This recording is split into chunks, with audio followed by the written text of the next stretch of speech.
Voilà, donc je vous propose de reprendre le début du chapitre 9 de l'Épître aux Romains, chapitre 9, verset 1. Romains 9, verset 1. Je dis la vérité en Christ, je ne mens pas, et ma conscience m'en rend témoignage par le Saint-Esprit. J'ai une grande tristesse et un continuel tourment dans le cœur. Car je souhaiterais d'être moi-même anathème, séparé de Christ pour mes frères, mes parents, selon la chair, qui sont israélites, à qui appartiennent l'adoption, la gloire, les alliances, la loi, le culte, les promesses, qui descendent des patriarches et desquels, selon la chair, est sorti le Christ, qui est au-dessus de tous, Dieu béni éternellement. Amen. On va lire quelques textes en parallèle. Tout d'abord dans l'Évangile de Luc, au chapitre 15, verset 3. Luc 15, verset 3.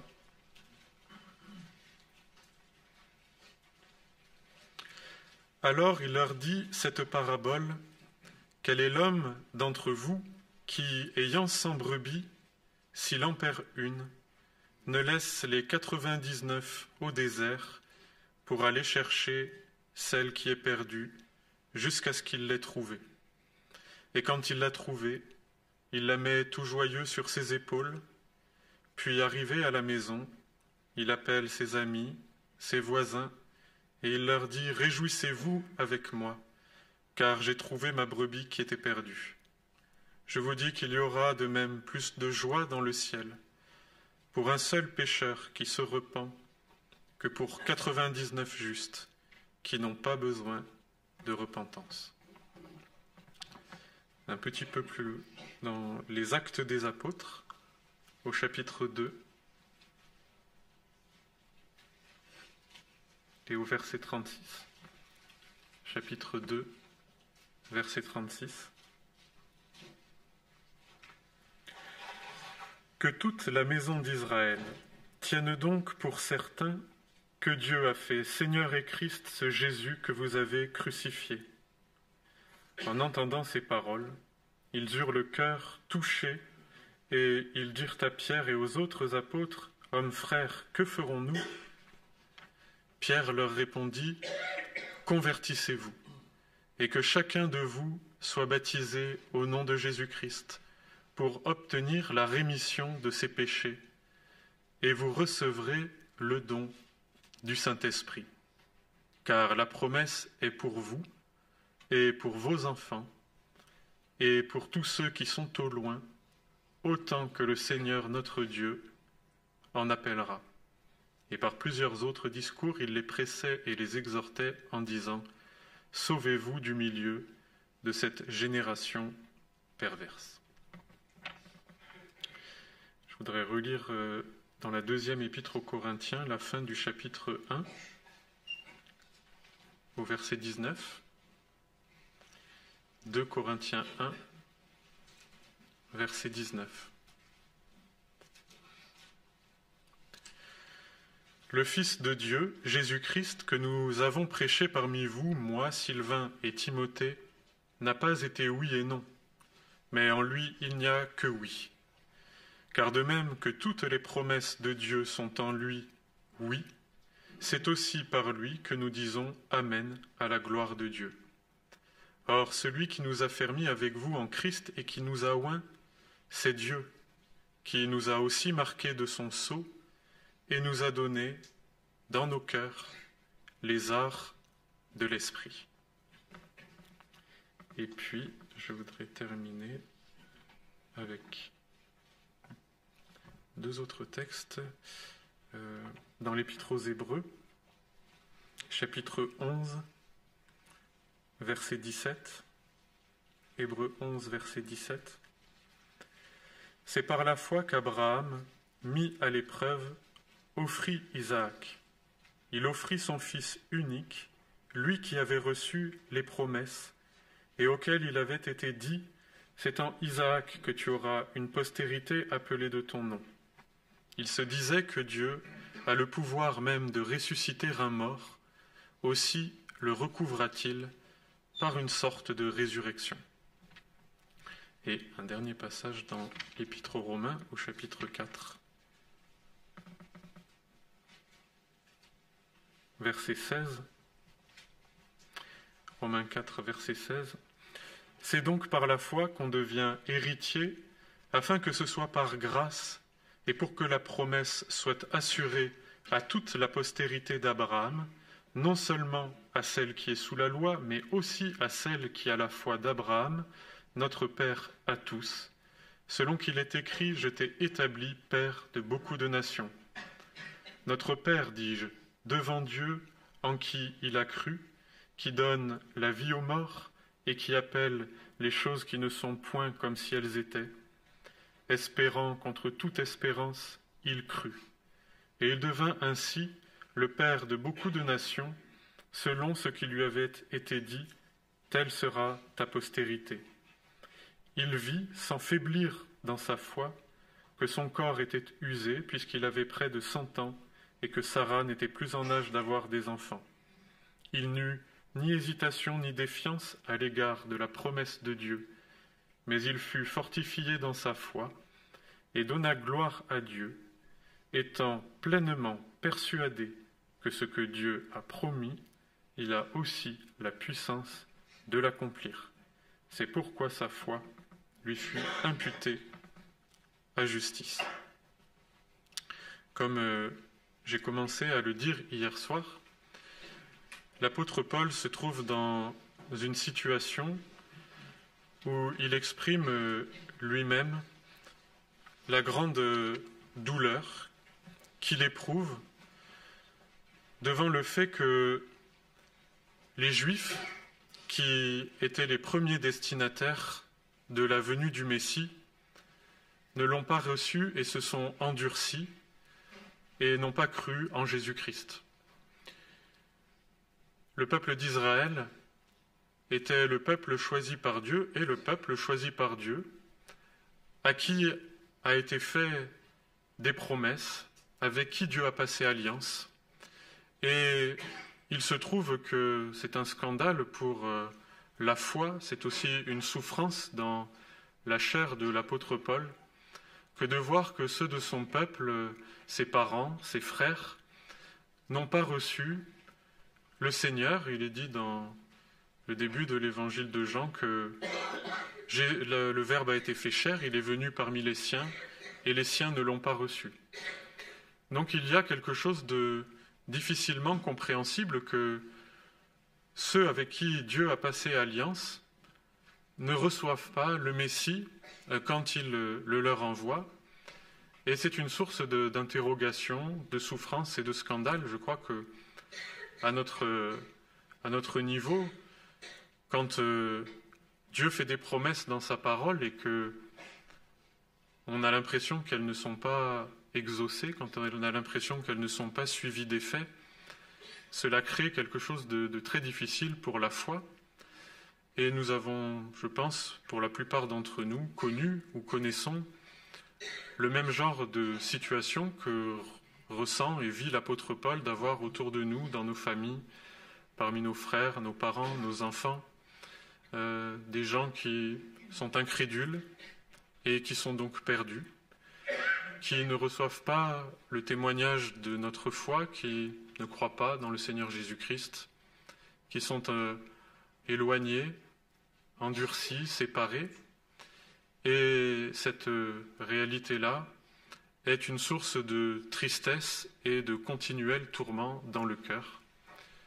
Ce que vit ici l'apôtre Paul, et que nous vivons, nous aussi, à bien des niveaux, cette tristesse et ce continuel tourment dans le cœur, lorsque les gens de notre chair, les gens de notre race, de notre famille, ceux pour lesquels nous avons une affection particulière, semblent ne pas répondre à l'appel de Dieu, être incrédules ou en tout cas hermétiques à la prédication de l'Évangile, est source d'interrogation parce que la parole comporte des promesses. Lorsque l'apôtre Pierre parle aux Juifs dans ce début des actes que nous avons lus, il leur dit que le Saint-Esprit qui avait été promis a été répandu et donné par l'intermédiaire de Jésus-Christ, et que cette promesse de recevoir l'Esprit de vie, l'Esprit de résurrection, cet Esprit de Dieu, cet Esprit de vérité, de réconciliation, est promis pour tous les descendants d'Abraham, et que cette promesse s'est accomplie en Jésus-Christ. Et quand nous voyons que ces promesses sont pour nous, mais qu'elles sont aussi pour nos enfants, qu'elles sont pour les nôtres, il y a une immense souffrance, je dirais un scandale qui est autant, je dirais, théorique. Comment se fait-il que les promesses de Dieu ne s'accomplissent pas? Et autant un scandale intérieur de savoir que ceux que l'on aime sont perdus. Devant cette réalité de la perdition de ceux que l'on aime et auxquels on est très attaché par affection de la chair, la tentation a été, et c'est le cas dans je dirais, les théologies modernes, devant ce scandale, on a voulu du coup vider l'enfer, dire que l'enfer n'existe pas, que le jugement n'existe pas, etc., parce que la terreur et la crainte et la souffrance de voir des gens que l'on aime perdus pour l'éternité est quelque chose de tellement insupportable que l'on préfère toucher à la parole, corriger la parole, plutôt que d'essayer de voir ce que le Seigneur veut nous dire, veut nous faire comprendre.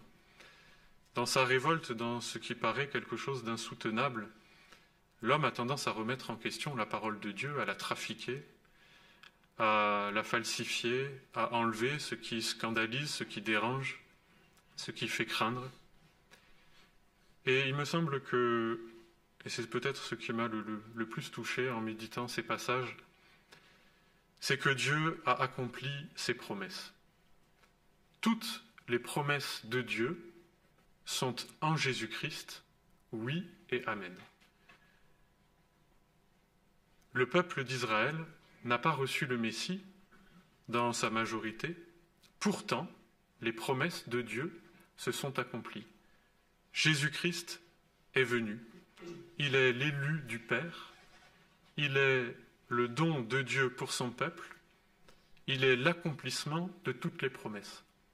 Donc c'est en Jésus-Christ que toutes les promesses de la parole convergent, c'est en Jésus-Christ que toutes les promesses de la parole se concentrent, c'est en Jésus-Christ que toutes les promesses de la parole sont accomplies de manière parfaite et définitive. Donc il est faux de croire que Dieu n'a pas accompli ses promesses lorsque le visible semble faire mentir sa parole. Elles ont été accomplies de manière parfaite et définitive en Jésus-Christ. Jésus-Christ est l'accomplissement des promesses du Père pour le peuple d'Israël. Jésus-Christ est venu, par lui nous est accordé le Saint-Esprit, cet esprit de vie, cet esprit de résurrection, la vie éternelle. Toutes les promesses célestes sont contenues en Jésus-Christ et s'obtiennent par la foi. De cette manière, que l'on soit descendant d'Abraham selon la chair, ou que l'on soit des païens d'origine, en Jésus-Christ, nous avons tous accès, par la foi, aux promesses qui avaient été faites à Abraham et à leur accomplissement. Voilà pourquoi chacun, devant le don de Dieu, devant l'accomplissement des promesses de salut, devant l'accomplissement de la promesse du don de l'Esprit, chacun doit se déterminer. Dieu appelle, Dieu donne, et c'est un mystère, mais il reste à chacun cette part de responsabilité de recevoir ce don de répondre à cet appel dans un acte de foi, parce que toutes les promesses sont en Christ. Toutes les promesses sont accomplies en lui. Si donc nous désirons que les promesses s'accomplissent, recevoir l'esprit de vie, recevoir l'esprit de résurrection, c'est en Christ que nous l'aurons. Cette promesse, elle est pour nous. Vous aurez le Saint-Esprit si vous croyez en Christ. Et cette promesse est pour nos enfants. Ils auront le Saint-Esprit s'ils reçoivent dans la foi cette promesse qui leur est faite à eux aussi. Donc, nous avons cet espoir devant le drame que peut représenter l'éloignement de Dieu, l'incrédulité, que les promesses, toutes les promesses de Dieu ayant été accomplies en Jésus-Christ, chacun a à se déterminer devant le don de Dieu, devant l'appel de sa grâce. Chacun est responsable de ce qu'il entend, de l'amour de Dieu manifesté en Jésus-Christ et de cet appel qui s'adresse aux pécheurs à se repentir, à placer sa confiance en Jésus-Christ et à recevoir l'Esprit promis. Cette promesse, elle est pour nous. Cette promesse, elle est pour nos enfants. Cette promesse, elle est pour tous ceux qui sont au loin, en aussi grand nombre que le Seigneur les appellera. Il y a donc placé devant nous et annoncé par les apôtres, puis par tous les croyants, cette vérité que Dieu n'a pas failli à ses promesses, mais il les a accomplies à un endroit, c'est dans la personne de son Fils, et c'est là qu'il faut aller pour en obtenir le bénéfice. C'est quelque chose de très important parce qu'on voit que Abraham a reçu de la part de Dieu une promesse qu'il aurait un fils et que par ce fils, il serait le père d'un grand nombre de nations et que le salut viendrait de sa postérité. Le salut du monde viendrait de sa postérité. Abraham a été mis à l'épreuve. Il a eu cet enfant alors qu'il n'était plus en pouvoir physique de l'avoir. Il a été mis à l'épreuve parce que le Seigneur lui a demandé de sacrifier son fils, donc il y a eu un moment de renoncement, d'abandon, dans la foi en Dieu. Et il a cru, il a espéré contre toute espérance, parce qu'il savait que Dieu a le pouvoir de ressusciter les morts et le pouvoir d'accomplir ses promesses. Cela lui a été imputé à justice. Ce qui fait que Abraham a été approuvé de Dieu, c'est qu'il a cru les promesses de Dieu, bien que le réel les faisait mentir. Il a mis la parole de Dieu, il a mis la bonté de Dieu, il a mis la confiance dans la puissance de Dieu au-dessus de tout, de ses souffrances, de son chagrin, de l'éventualité de perdre son fils et de mettre en échec ce qu'il espérait tant. Il a cru contre toute espérance. Il a cru au-delà de tout. Il a cru la parole de Dieu. Les promesses de Dieu ne sont pas les promesses que font les hommes. En général, les relations entre les hommes sont si fluctuantes et si, je dirais, insécurisantes, parce qu'il est très difficile de faire confiance à un homme. Les hommes mentent, même quand ils sont de bonne volonté, ils prennent des engagements, ils promettent des choses qu'en réalité ils ne sont pas en mesure de tenir. Pourquoi ? Parce que le cœur de l'homme est fluctuant par-dessus tout, il change, et l'homme n'est pas maître des circonstances, il n'a pas la puissance d'accomplir ce qu'il promet, il ne sait pas de quoi demain sera fait. Si je promets quelque chose à quelqu'un, ou je m'engage par ma parole, l'année prochaine, on fera ci et ça, je te le promets, qui me dit que je peux tenir ma promesse? Le temps, les circonstances, mes possibilités, mes capacités ne sont pas en mon pouvoir. Toutes ces choses-là m'échappent. Pourtant, les hommes se font des promesses les uns aux autres, et c'est sur ces promesses, sur ces engagements, que se fondent certaines relations de confiance. Par la parole, nous nous engageons, alors qu'en réalité, nous n'avons aucune assurance que nous sommes capables de tenir ou que ceux à qui nous faisons confiance répondront présents au moment venu. Et pourtant, nous éprouvons ce besoin, pour donner de la stabilité à nos relations, de nous engager par des contrats, de nous engager par des alliances, de sceller nos paroles par quelque chose de plus grand, de plus haut que nous prenons à témoin de la véracité de ce que nous voulons faire. Et c'est pour cela que la parole nous avertit, le Seigneur Jésus et Jacques nous avertissent de ne pas jurer, de ne pas promettre, de ne pas prendre des serments, des engagements, parce que ces choses-là sont hors de notre pouvoir. Mais ils manifestent un désir de stabilité, de sécurité dans le temps, d'une parole à laquelle on puisse se tenir, à laquelle on puisse faire confiance, s'attacher, coûte que coûte, quoi qu'il advienne. Et cette parole, le seul à pouvoir la tenir, c'est Dieu. Dieu est le rocher des siècles, il est dans sa nature vérité, et de la vérité ne peut venir aucun mensonge. Lorsque le Seigneur promet, il accomplit sa promesse, il nous est dit, elle est certaine, cette promesse, attends-la, parce que Dieu ne peut pas se dédire, parce que Dieu ne peut pas mentir, parce que Dieu ne change pas. Il n'est pas comme un homme, il n'est pas fluctuant. Il est le rocher des siècles, il est la stabilité même. Sa parole est véridique. Et ce qu'il a promis, il l'accomplit. Je dirais même plus, il l'a accompli en Jésus-Christ, en signant par son sang, donc en s'engageant, en donnant comme garantie le sang de l'agneau, que les promesses qu'il nous fait pour l'éternité sont sécurisées, validées, authentifiées par le sang même de son Fils.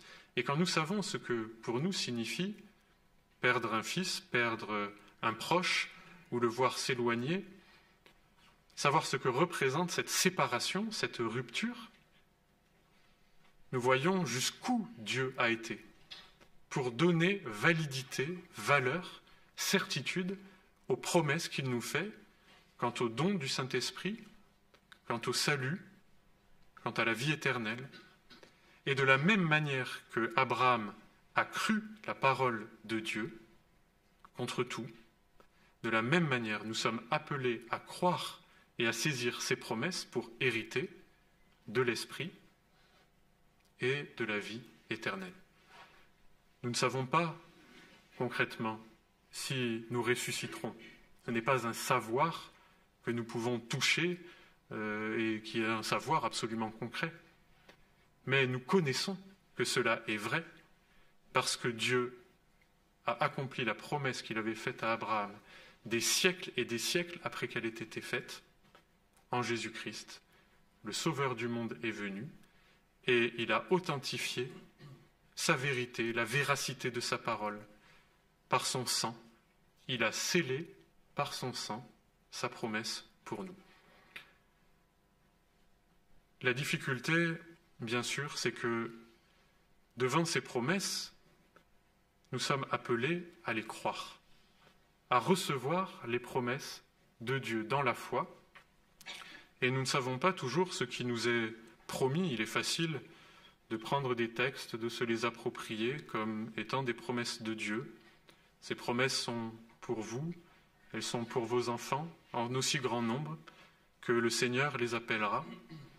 Nous ne savons pas toujours exactement, de manière absolue, quelle peut être la promesse de Dieu nous concernant les proches, ceux que nous aimons, que nous espérons voir sauvés.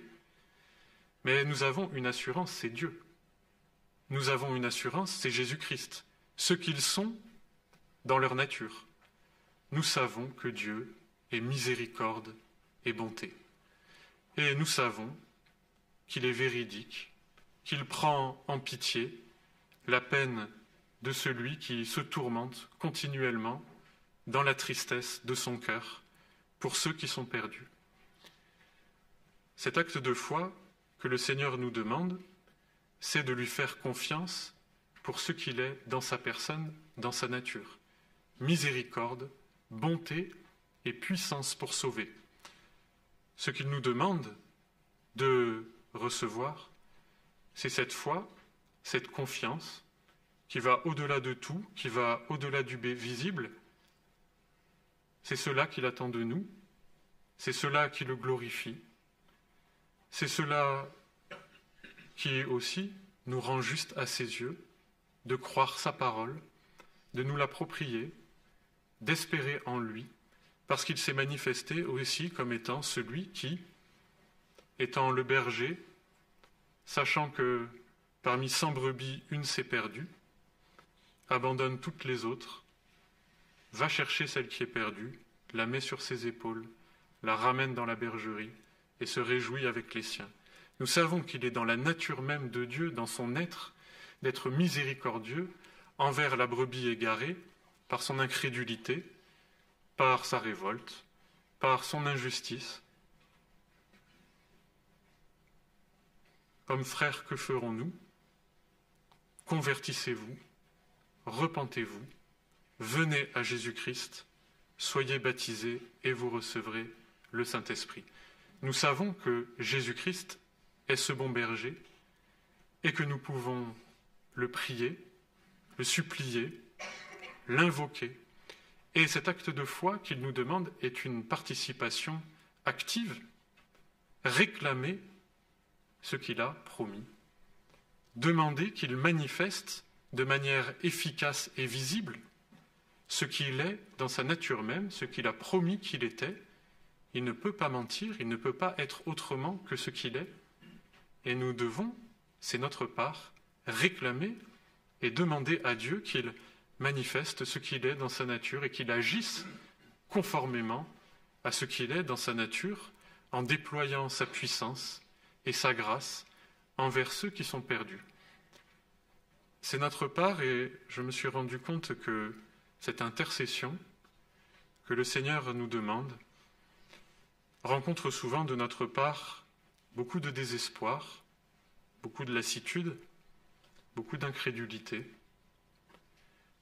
Peut-être aussi qu'il est nécessaire que dans nos affections charnelles les plus profondes, il y ait une purification.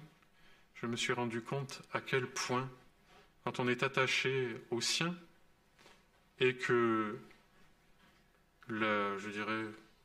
les promesses ne semblent pas s'accomplir, le désespoir peut pousser dans une forme d'incrédulité, d'incompréhension, de révolte, de silence intérieur. Il est nécessaire que les affections charnelles soient mises à l'épreuve, qu'une séparation s'opère aussi. On voit que Abraham a dû accepter, bien que la promesse lui avait été faite, qu'il recevrait une postérité au travers de son fils unique. Il a fallu qu'il l'abandonne, il a fallu qu'il accepte quelque part une rupture en plaçant sa confiance en Dieu, qui aime ce que nous aimons plus que nous, puisqu'il a tout accompli et que lui a accepté de perdre son fils jusqu'au bout, jusqu'à la mort de la croix, jusqu'à cette séparation au moment où il prenait sur lui toute la colère de Dieu contre le péché.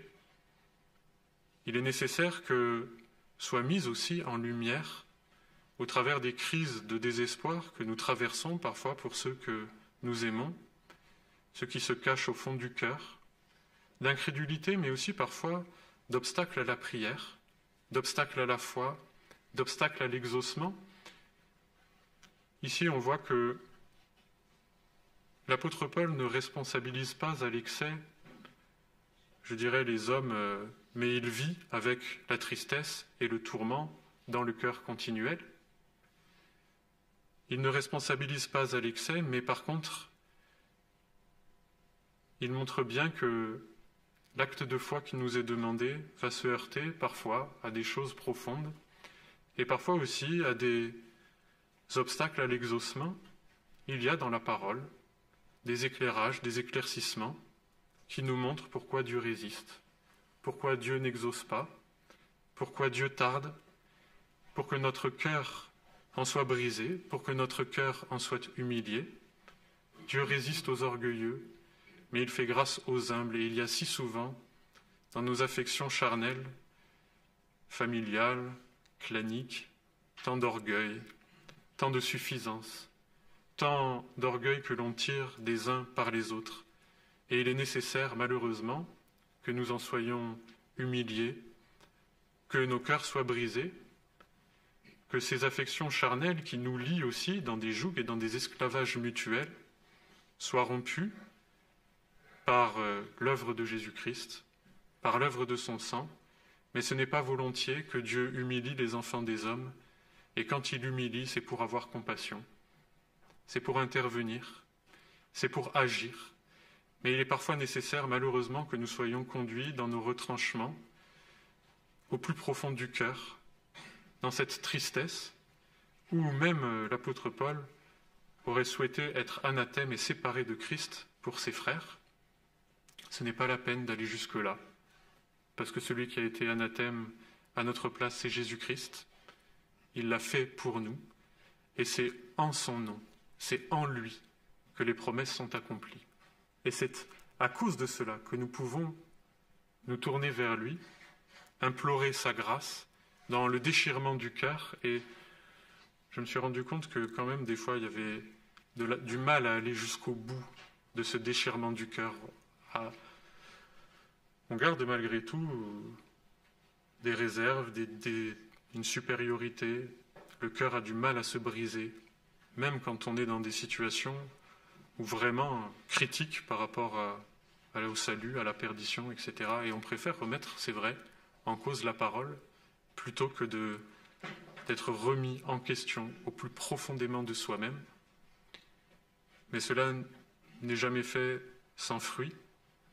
Il y a 1000 ans de bénédiction pour celui qui s'humilie pour ses enfants, qui s'humilie pour ses parents, qui se tient en solidarité avec ceux qui l'aiment et qui se sont éloignés, mais qui espèrent dans la grâce de Dieu qui a donné son Fils pour les pécheurs. Et il y a plus de joie dans le ciel pour un pécheur qui se repent que pour 99 justes qui n'ont pas besoin de repentance. Jésus-Christ est venu exprès pour cela. Et c'est à cause de cela que nous pouvons prier avec persévérance, et même quand on n'a plus la force de prier, s'attendre dans la confiance en Dieu à ce qu'il agisse. Et il agira, et de toute manière, ses promesses sont scellées pour l'éternité, et nous pouvons lui faire confiance à cause de sa bonté et de sa miséricorde. Je vous invite à prier pour terminer.